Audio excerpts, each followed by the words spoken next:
The shuttle bay of the deep space outpost Starlight Echo was a symphony of controlled chaos, and to Cadet Jean, it was the most beautiful sound in the universe.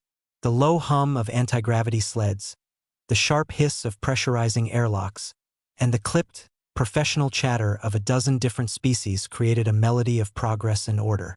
He stood at attention, his new blue and silver Galactic Federation uniform feeling stiff and perfect against his skin. In his hand, a datapad glowed softly, filled with the rulebooks and technical manuals he had spent the last 3 years memorizing. This was his first official posting, far from the core worlds, and he was determined to prove himself. He took a deep breath, the air smelling of recycled oxygen and ozone.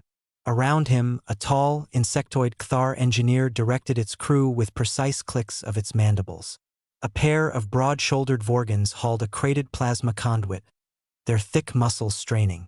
This was the frontier, where the Federation's grand mission of understanding the cosmos unfolded every day. Jean felt a surge of pride. He was here to be a part of it, to bring the light of standard procedure to the dark, unknown corners of space.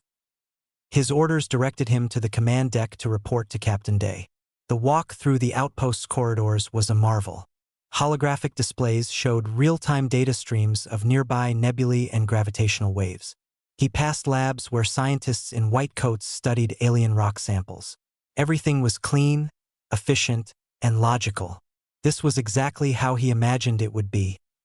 Captain Day's office was a quiet bubble in the middle of the activity.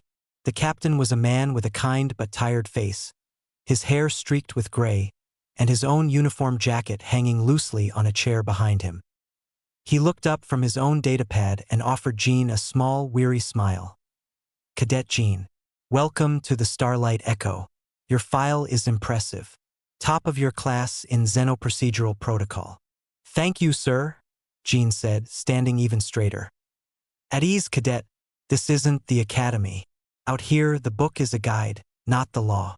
The universe has a way of writing its own rules."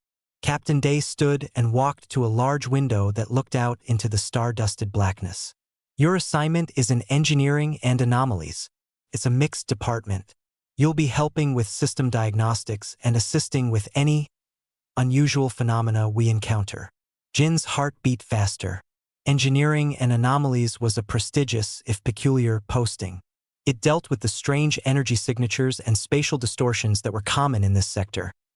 "I am ready for the responsibility, sir," Jean said confidently. "I'm sure you are," Day said, his eyes still on the stars. "You'll be reporting directly to our lead systems engineer. Her name is Mina. She's one of the best minds on this station. Some would say the best." The name sounded simple, human. Jean pictured someone like his academy instructors. Sharp, logical, and probably surrounded by the latest Federation technology. "I look forward to learning from her, sir." A faint, almost undetectable smile touched Captain Day's lips. "I'm sure you will. Come on. I'll introduce you." The captain led Jean out of the office and back into the bustling corridors. They moved away from the pristine command sections and into the louder, grittier heart of the outpost. The air grew warmer and carried the scent of hot metal and oil. This was the engineering deck. Conduits and power lines ran exposed along the ceiling, pulsing with blue light. The floor was less clean here, marked with scuffs and stains. They stopped at a wide workshop bay that seemed to be a storm of organized disorder. Tools Jean didn't recognize lay next to scattered components. Wires spilled from open access panels. And in the center of it all, a woman was half inside an open wall panel, only her legs visible from under a console. "Mina," Captain Day said, his voice cutting through the clatter and hum. "Your new cadet is here." There was a grunt from inside the panel, followed by a sharp, metallic clank. A moment later, the woman slid out. She was dressed in a simple, practical jumpsuit stained with coolant and grease. Her black hair was tied back in a messy bun, and a smudge of dirt marked her cheek. She looked nothing like a top Federation engineer. She looked ordinary. She wiped her hands on a rag, her eyes moving from Captain Day to Jean. Her gaze was direct and assessing, and it made Jean feel like she was scanning him for flaws. "This is Cadet Jean," Captain Day said. "Top of his class. "Jean, this is Engineer Mina." "Ma'am," Jean said, giving a formal nod. Mina simply nodded back, her expression unreadable. She turned and picked up a tool from her bench. It was a physical wrench, its head magnetic. Jean stared. He hadn't seen a purely mechanical tool like that since the Historical Technology Museum at the Academy. Everyone used sonic drivers or energy calibrators. "Jean will be assisting you with the post-anomaly diagnostics," Captain Day continued, "and general duties." "Fine," Mina said, her voice calm. She walked back to the open panel and tapped a power conduit with her wrench. It made a solid, ringing sound. She seemed to listen to it, then gave a satisfied nod. Jean couldn't help himself. "Engineer Mina." The Federation's standard procedure for conduit integrity is to use a multiphase scanner. It's far more accurate. He held up his data pad, as if to prove his point. Mina didn't even look at him. "The scanner tells you what the energy field is doing. The metal," she tapped the conduit again, clank, "tells you what the metal is. They're not always the same thing." She went back to work, tightening a bolt with the wrench. Jean felt a flush of embarrassment and frustration. This was not how things were done. This was guesswork, not science. Captain Day placed a hand on Jin's shoulder. "I'll leave you to it. Remember what I said, Cadet. Observe." With a final glance at Mina, the captain walked away, leaving Jean alone with his new superior. For the next hour, Jean tried to find a way to be useful. He offered to run a diagnostic on her main terminal. Mina said it was already done. He asked for the access codes to the primary systems log. She told him she kept a physical notebook for the important things and pointed to a worn, leather-bound book on a shelf. Jean was baffled. It was like stepping back in time. His eyes fell on the only part of her workstation that wasn't covered in machinery. On a small, clean shelf sat a tiny tree growing in a shallow pot. Its branches were twisted and elegant, and its leaves were a vibrant green. It was completely out of place. "Is that a bonsai?" Jean asked, his curiosity getting the better of him. Mina paused her work and looked at the tree. For a second, her stern expression softened. "Yes, it's a piece of home." "It's very illogical," Jean said without thinking. "The resources required to maintain a non-synthetic, non-food-producing life form on a deep space station." Mina cut him off, her softness gone. "Not everything is about efficiency, Cadet. Some things are about remembering where you come from. It helps you understand where you are." She turned back to her work, ending the conversation. She began humming a strange, old-sounding tune, a melody that didn't follow any modern composition rules Jean knew. He watched her, his initial disappointment hardening into a quiet judgment. Captain Day was wrong. This wasn't a brilliant mind he was looking at. This was a relic, someone clinging to old, useless ways. She might know a few tricks, but she was a hindrance to real progress. He was here to follow the rules, the procedures that kept the Federation safe and strong. And as far as he could see, Engineer Mina seemed to ignore most of them. He decided right then that he would do his job perfectly by the book and hopefully show her how things were really done. The next few days for Cadet Jean were a slow test of his patience. He followed Engineer Mina through her daily routines, a silent shadow taking notes on a datapad. He watched her work, and the more he saw, the more confused he became. She fixed a faulty environmental control unit not by replacing its core, but by realigning its housing with a series of precise taps from her heavy wrench. She diagnosed a flickering holographic display by listening to the pitch of its hum, her ear pressed against the console. She once spent an entire hour observing the slow, graceful drift of dust motes in a beam of light near a malfunctioning gravity generator, then made a single adjustment that fixed the problem. Jean, it was all superstition. It was like watching a primitive weather witch dance for rain instead of consulting a satellite forecast. He tried to suggest proper procedures. "The manual for the environmental unit suggests a full core replacement after that error code," he'd say. Or, "A spectral analysis of the hologram's power feed would be more precise than listening to it." Mina's responses were always brief and unhelpful. "The core is fine. The frame is bent." Or, The analysis would tell me the frequency of the power surge. It wouldn't tell me why the surge is happening. The sound does. Jean began to think Captain Day's faith in her was based on some personal history, not on actual skill. She was lucky, not talented. Her methods were a chaotic, unpredictable mess that happened to work sometimes. He felt his own training was being wasted. He was here to learn, but she was teaching him nothing except how to break rules. A change in the station's routine broke the monotony. A low-level spatial anomaly had passed within a few million kilometers of the Starlight Echo. Captain Day announced a standard post-anomaly protocol, a full diagnostic scan of all personnel for any residual tachyon radiation or biological contaminants. It was a common, boring procedure. But for Jean, it was a perfect opportunity. This was a clear, written regulation. This was something he could do perfectly by the book. He was given a standard-issue medical scanner, a smooth, white device about the size of his hand. He spent the morning in the medical bay, efficiently scanning the crew. The Kthar engineers clicked their approval at his speed. The Vorgans grunted and stood still as he passed the device over their thick hides. It was simple, orderly work. He felt a sense of satisfaction with every green clear that flashed on the scanner's screen. His final stop was the engineering deck. He found Mina at her workbench, not fixing anything for once. She was working on the tiny bonsai tree, carefully trimming a single, small leaf with a pair of tiny silver scissors. She was focused, her movements gentle and deliberate.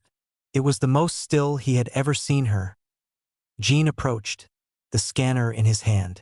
"Engineer Mina," he announced, his voice formal. "Post-anomaly protocol requires a full biological scan for residual tachyon traces." Mina didn't look up from her tree. "It's not necessary, Cadet. My readings are stable." The anomaly was too far away to have any effect. Jean felt a flicker of his earlier frustration. Of course, she would resist procedure. "With respect, ma'am, Regulation 7 Alpha states that all personnel must comply with post-anomaly scans. It is not optional." He saw her shoulders tense slightly. She placed the scissors down and finally turned to look at him. Her eyes were calm, but there was a hardness in them he hadn't seen before. "The regulation is for standard human biology and known xenospecies. I am telling you it is unnecessary. You are wasting your time." This was a direct challenge to protocol, to the very rules that kept the Federation safe.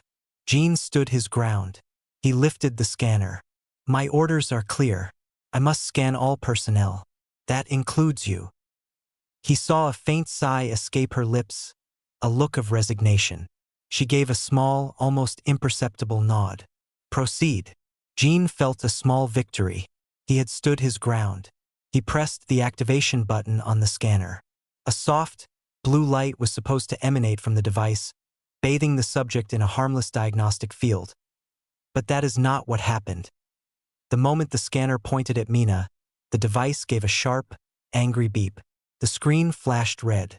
Instead of a soft blue light, a concentrated beam of brilliant white energy, sharp as a needle, shot directly at her chest. It was not a diagnostic scan. It was a weapon. A Class 2 neuropulse designed to disrupt the nervous system. It was powerful enough to stun a Vorgan. Jin's mind froze. This was wrong. This was impossible. And then, something even more impossible happened. Time seemed to slow to a crawl. Mina's left hand, which had been resting on the workbench, moved. It was not a blur. Jin's eyes tracked every centimeter of its motion. It was a movement of such shocking, casual speed that it defied physics. Her hand came up and intercepted the beam of energy not by blocking it, but by closing around it. There was a loud, sharp smack sound, like a stone hitting solid rock. The white light of the blast was suddenly contained within her fist. Jean stared, his mouth open, the scanner still whirring in his hand. He could see the energy crackling and spitting between her fingers, casting sharp, dancing shadows across her face. It was like she had caught a solid object, a ball thrown at her, not a beam of pure, coherent energy. With a final, sizzling crackle, the light in her hand died. A wisp of gray smoke curled up from her closed fist. The only sound was the distant hum of the station and the frantic beating of Jin's own heart. Slowly, deliberately, Mina opened her hand. She turned it palm up. There was no burn, no mark, no injury of any kind. The skin was unblemished. She looked from her palm to Jin's face. Her expression was not angry. It was patient and deeply, profoundly tired. She dropped her hand. The spent energy residue, now just a bit of harmless ash, drifted to the floor. "Cadet," she said, her voice perfectly level, cutting through the silence like a laser. "That was a Class 2 neuropulse. Standard diagnostics do not weaponize. Your device has been tampered with." Jean could only stare, his brain still refusing to catch up with what his eyes had seen. He looked down at the scanner in his hand as if it were a venomous snake. Mina took a single step towards him. She wasn't tall, but in that moment, she seemed to fill the entire room. Her eyes held his, and he saw in them a depth he could not understand, a weight of years and knowledge that felt ancient. "But more importantly," she continued, her tone making it clear that this was the real lesson, "you just tried to scan a baseline human without proper authorization." She paused, letting the words hang in the air. "An Earthborn." The word meant nothing to Jean. It was a historical term, a footnote. People from Earth. "So what?"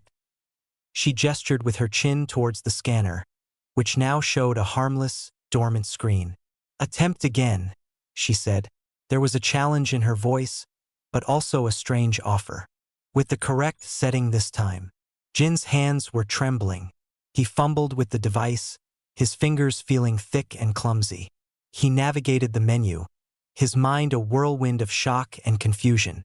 He found the standard diagnostic setting, the one he had used on everyone else. He selected it, his thumb shaking over the activation button. He looked at Mina. She stood perfectly still, waiting, her unmarked hand resting at her side. He took a shaky breath and pressed the button. This time, the scanner behaved as it should. A soft, wide cone of blue light washed over her. The device beeped pleasantly. The screen flashed green. "Scan complete. No contaminants detected." Jean lowered the scanner, his arm feeling heavy. He didn't know what to say. "I'm sorry" felt useless. "What are you?" felt rude and frightening. Mina looked at him for a long moment, then simply turned back to her workbench. She picked up her tiny silver scissors and resumed her careful trimming of the bonsai tree, as if she had just swatted a fly and not caught an energy blast in her bare hand. "Your scanner needs to be taken to security," she said, not looking at him. "And you need to go to the medical bay. Your heart rate is elevated." "Dismissed, Cadet." Jean stood there for a few more seconds, rooted to the spot. Then, clutching the treacherous scanner, he turned and walked away on unsteady legs. The orderly, predictable universe he believed in had just cracked open, and he had no idea what was on the other side. Jean walked to the security office in a daze. The corridors of the Starlight Echo, which had once felt so solid and predictable, now seemed to warp and shift around him. The hum of the engines sounded different, like a hidden message he could not understand. He handed the scanner to the security chief, a stern Vorgan named Gorv. He explained what had happened in a voice that sounded too high and too thin. He said the scanner had malfunctioned and emitted a neuropulse. He did not mention Mina catching it. The words felt too impossible to say out loud. Gorv took the device with a grunt. "We will investigate the tampering. This is a serious matter." He looked at Jin's pale face. "You should go to medical, little one. You look like you have seen a ghost." Jean nodded and left. He did not go to medical. Instead, he went to the quiet observation deck. He sat alone in the dark, staring out at the endless field of stars. His mind played the moment over and over. The sharp smack of energy hitting flesh, the light spitting between her fingers, the calm, impossible look on her face. An Earthborn. The word echoed in his head. What did it mean? In the academy, Earth was a history lesson. The cradle, the death world, a planet of extreme gravity and violent weather that humanity had largely left behind centuries ago. It was a place of myth and warning, not of living, breathing people who could catch energy blasts with their hands. He thought of her messy workstation, her physical wrench, her bonsai tree. He had seen it all as primitive. Now, he wondered if it was something else entirely. Was the wrench not a simple tool, but an extension of some deeper understanding? Was the tree not just a piece of home, but a reminder of a world that forged people in a way he could not comprehend? The next morning, Gene reported to the engineering deck as usual. His stomach was a tight knot. He did not know what to expect. Would Mina be angry? Would she report him for his mistake? Would she finally reveal herself to be some kind of alien in human skin? She was already there, sitting at her terminal and sipping from a mug of tea. She looked up as he entered. Her face showed no anger, no surprise. It was just her usual, calm expression. "Cadet," she said, her tone neutral. "The secondary life support grid needs a routine calibration. The access panel is in Corridor 7 Beta. The procedure is in the system database. You can handle it." It was a simple, boring task. It was a test. She was seeing if he could still function. She was also giving him a way out, a chance to be alone with his thoughts. Gene nodded. "Yes, ma'am." He worked on the calibration for hours. His hands moved on autopilot, following the steps on his datapad. But his mind was elsewhere. He realized that his entire understanding of the universe had been built on a lie of omission. The Federation taught that technology and procedure were the pinnacle of progress. But Mina was a living example of something else, something older and far more powerful. He had been arrogant. He had judged her without understanding. When he returned to the main workshop, he found Mina working on a complex piece of machinery, a damaged sensor from a long-range probe. She had it completely disassembled, its parts laid out on a cloth in a precise pattern. She wasn't using any tools. She was running her fingers over the circuits, her eyes closed in concentration. Gene stood and watched, not daring to speak. After a minute, her eyes opened. She picked up a tiny, burnt-out component without even looking. "How did you do that?" Gene asked, his voice quiet. Mina placed the broken component aside. "Do what?" "Catch the energy blast," Gene said. The words felt dangerous. Mina looked at him for a long moment, as if deciding something. She gestured to a stool nearby.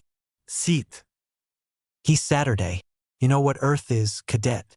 You learned about it in school. High gravity, dense atmosphere, storms that can scrape continents clean." Gene nodded. "What the lessons leave out," she continued, wiping her hands on her jumpsuit, "is what that does to life, to the things that live there and never leave. Evolution on Earth is not a gentle push. It is a constant, brutal hammer. For millions of years, it shaped us. Our bones became denser. Our muscles became stronger just to fight the pull of the planet. Our senses became sharper to survive the predators." She picked up a small, dense metal bearing from her workbench. "To you, this is heavy." She tossed it to him. He caught it, and his hand dropped slightly from the weight. "To me, it feels like a pebble. The gravity on this station, on your homeworld, feels like a gentle breeze to me. I have to consciously hold myself back, slow myself down, so I don't seem like a monster to you." Gene stared at the bearing in his hand, understanding dawning. Her speed, her strength. It wasn't magic. It was biology. "But the energy," he whispered. Mina nodded. "The atmosphere of Earth is also a shield. It blocks some radiation, but it also bathes the surface in a constant, complex soup of energy. Lightning, solar winds, magnetic fields. To survive, our bodies had to learn to interact with it, to sense it, to, in some small ways, manage it." She held up her hand, the one that had caught the blast. The neuropulse was just another form of energy, a simple, crude one. "I didn't stop it. I just redirected it, dissipated it. To you, it was a weapon. To me, it was a loud noise." The simplicity of her explanation was more shocking than any complex theory. She was not a superhero. She was just adapted. She was a human from a world that required these things to live. "Why doesn't everyone know this?" Gene asked. "Why is it not in the training?"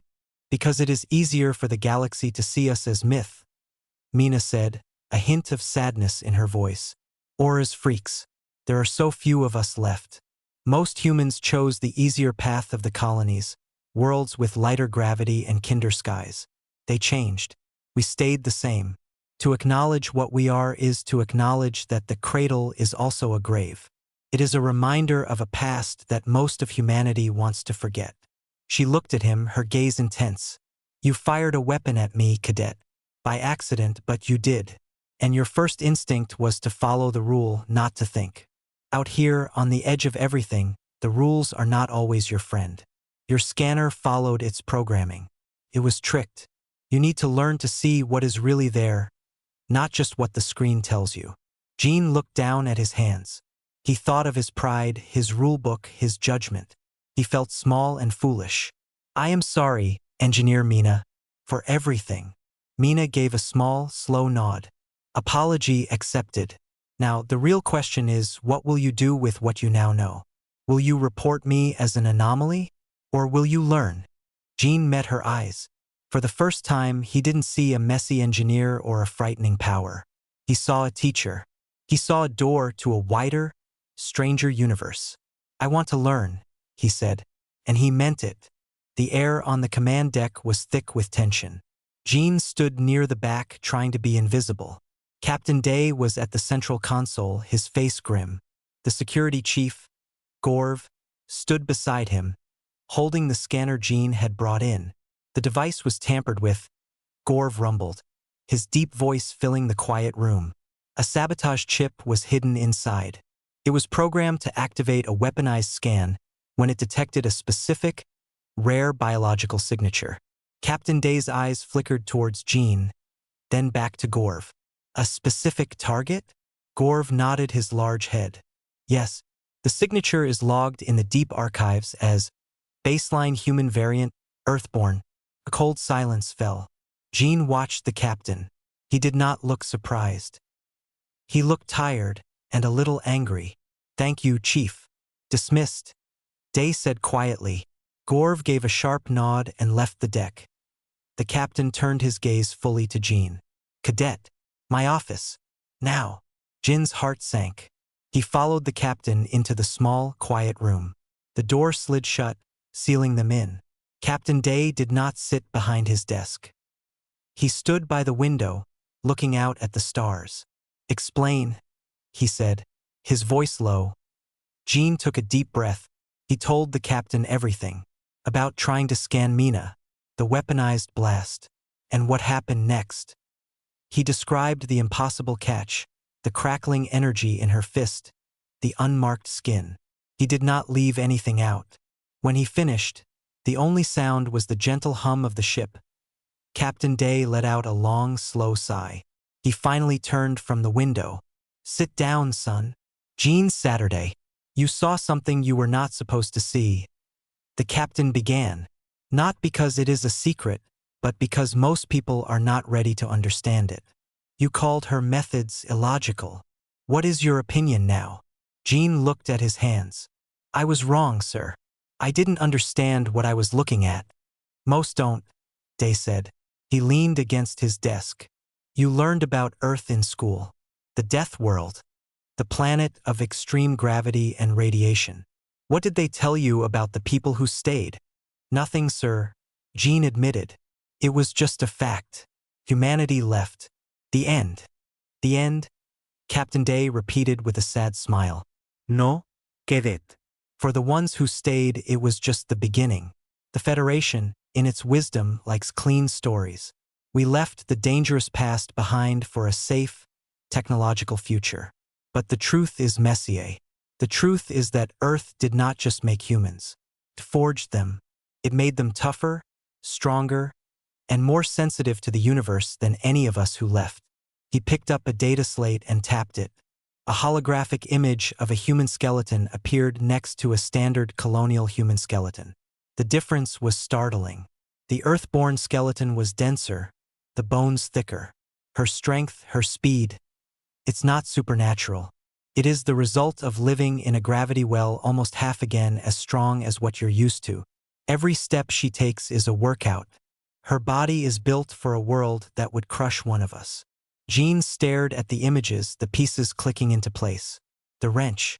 It wasn't a primitive tool. In her hands, it was as light as a feather. She could feel vibrations through it that no one else could detect. But the energy, Jean said. How can she feel it? Catch it? Earth is bombarded with energy, the captain explained. From its core, from its sun, from space itself. Life there evolved in that storm. Their nervous systems are not like ours. They don't just receive signals from their brains. They interact with the energy fields around them. They can sense magnetic fields, electrical currents, radiation types, on a level we can only achieve with machines. He looked at Jean intently. That chaos you saw in her workshop? That is her mind working. She isn't just reading a diagnostic screen. She is feeling the ship. She hears the strain in a power conduit. She feels the wobble in a gravity plate through the soles of her feet. When she calibrated that sensor by hand, she wasn't guessing. She was aligning its energy signature with the space around it, by feel. Jean remembered her humming, her eyes closed, her fingers on the circuits. She wasn't being mystical. She was listening. He had been so blind. The bonsai tree, Jean said softly. Captain Day nodded. A piece of home, a reminder of the soil, the air, the feel of a real sun, a reminder of the weight of her own world. Out here, everything is too light, too quiet for her. It is a constant effort for her to move slowly, to speak softly, to not break things. That tree grounds her. The full picture formed in Jin's mind, and it was humbling. He had seen a brilliant engineer and dismissed her because she didn't follow his rules. He had been in the presence of a living wonder and had thought she was a relic. Why is she here, sir? On this ship? Because out here on the frontier, we find things that don't follow the rules, Captain Day said. Strange anomalies, unexplained phenomena. Our technology often fails because it is built for a universe we understand. Mina, she can understand the things we can't. She doesn't fight the unknown. She greets it as an old neighbor. The captain stood up straight. The sabotage was meant for her. Someone knows what she is and wants her gone. They used your by-the-book nature to get to her. They almost succeeded. Remember this lesson, Cadet. The universe is bigger and stranger than any rulebook. Your job is not just to follow procedure. Your job is to think, to understand, to protect the people who can see the shadows that the rest of us miss. Jean looked up at the captain, a new resolve hardening inside him. The fear and confusion were gone, replaced by a sharp, clear purpose. I understand, sir, he said, and for the first time he truly did. A low, urgent alarm began to sound throughout the starlight echo. It was not the shriek of a battle alert, but a deep, pulsing tone that signaled a major environmental anomaly. Jean, who was running a diagnostic in the engineering deck, felt a strange vibration through the deck plates. The lights flickered once, then glowed with a sickly yellow hue. Captain Day's voice came over the comms, calm but tight. All hands, this is the captain. The spatial anomaly we have been monitoring has become active. It is generating an unstable gravity field. All non-essential personnel, report to your secure stations. Engineering and operations, I need solutions now. Jean looked over at Mina. She was standing perfectly still, her head tilted as if listening to a distant sound. Her eyes were closed. The readings are off the scale. A voice crackled from the command deck on the open comms channel. The field is collapsing and reforming in random patterns. It's tearing at our hull integrity. Our standard dampeners are having no effect. Jean pulled up the data on his terminal. The numbers were chaotic. Gravity spikes were flaring across the ship, making the deck lurch unpredictably. It was like being on a boat in a violent storm. He watched as the more experienced crew tried to recalibrate the ship systems, but every solution they tried only seemed to make the problem worse. The equations were failing. Mina opened her eyes. They are wrong, she said, her voice quiet but clear in the chaos. Jean turned to her. What? The equations they are using, she said, walking towards his terminal. She pointed at the swirling data. They are treating it like a natural phenomenon, a gravity storm, but it is not a storm. It is a birth. Jean stared at the screen, then at her. A birth? Of what? A new spatial layer. Pocket of reality. It is not hostile. It is just confused. It does not know how to be yet. Our attempts to fight it are scaring it, making it lash out. On the comms, Captain Day's voice was sharper. The primary gravity generator is overloading. We have minutes before it fails and the ship is torn apart. I need options, people. Mina turned from the terminal and walked to a locker. She pulled out a heavy, reinforced EVA suit. Tell the captain I am going out there. Jin's blood ran cold. Out there? Into the anomaly? That is suicide. Staying here is suicide, she replied, her movements efficient as she began to put the suit on. They are trying to force it into a shape it does not want to take. I need to guide it. You can't go out alone. You need a systems operator to manage your tether and life support from this end. The words were out of Jin's mouth before he even thought about them. He was not just repeating a rule this time. He was stating a fact. She should not be alone. Mina paused, looking at him. She saw the determination on his face, the understanding in his eyes. He was not the same scared cadet from a few days ago. Can you do it? She asked. Can you ignore the rulebook and just listen to me? No matter what it looks like on your screens. Jean took a deep breath. He thought of the scanner blast, the captain's words, the bonsai tree. He nodded. Yes, I can. A flicker of a smile touched her lips. Good. Then you are my anchor. They moved quickly to the airlock. Jean took his position at the control console. Mina finished sealing her suit. The heavy helmet obscured her face, but her posture was calm and focused. Ready? She said, her voice coming through the comms in Jin's ear. He initiated the airlock sequence. The inner door hissed shut. Depressurizing now. He watched the indicators. You are clear. Opening outer door. The door slid open, revealing not the clean blackness of space, but a swirling, shimmering vortex of colors and light. The anomaly. It pulsed with a deep, thrumming energy that Jean could feel in his bones. Mina stepped out. Tether is secure, Jean reported, his eyes glued to his screen, which showed her vital signs and the integrity of the cable linking her to the ship. I have you. He watched her drift into the chaos. From the outside, it looked like she was being thrown around by invisible forces. But Jean, watching the data stream, began to see a pattern. Her movements were not random. She was not fighting the currents. She was moving with them, using her thrusters in short, precise bursts to position herself at the center of the energy field. Inside the anomaly, it was not the violent storm it appeared from the ship. To Mina, it was a tapestry of unfolding energy. She could feel the new space trying to form, its structure fragile and beautiful. She reached out with her hands, not touching anything physical, but moving through the energy fields. She did not push. She suggested. She smoothed out a wrinkle here, encouraged a fold there. It was like calming a frightened animal. On the ship, Jin's console was going crazy. Alarms flashed, warning of extreme gravitational shear and radiation spikes. Jean, her life signs are spiking. The radiation levels are lethal. A voice from the command deck shouted over the comms. Jean looked at the data. The radiation would have killed any other crew member instantly. But her vitals, while elevated, were stable. She was managing it. He remembered her words. Our bodies had to learn to interact with it. Trust her, Jean said into the comm, his voice surprisingly steady. The readings are deceptive. She is okay. I am maintaining the tether. He focused on his job.